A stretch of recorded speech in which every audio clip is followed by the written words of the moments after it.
Tuloy-tuloy ang pag-arangkada ng Filipina tennis superstar na si Alex Yala sa mundo ng tennis. Lalo pa ngayong panibagong milestone ang kanyang nakubra at pasok na sa quarterfinals ng Sao Paulo Open 2025. Alamin ang maksyong balita sa Balitang Sports ni Kyle Basa.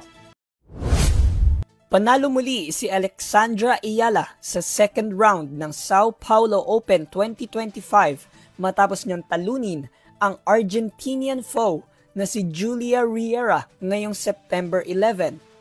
Sa buong laro, kitang-kita ang paghahanda ng 20-year-old Pinay na kamit ni Ayala ang unang set, subalit nagpakitang buhay naman si Riera sa pangalawang set.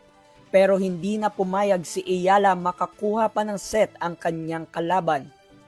Tinapos ni Ayala ang laro ng 2 sets lamang with the scores of 6-1 at 6-4. Ito ang naturang tiebreaker ng 2 players sapagkat nagtapat at naglaban na ito ng 2 beses. Ito na ang kanyang pang 7th straight win dahil dito umangat siya sa world rankings from number 61 to number 55. Ang susunod niyang makakaharap ay si 23-year-old Janice Chen ng Indonesia para sa quarterfinals.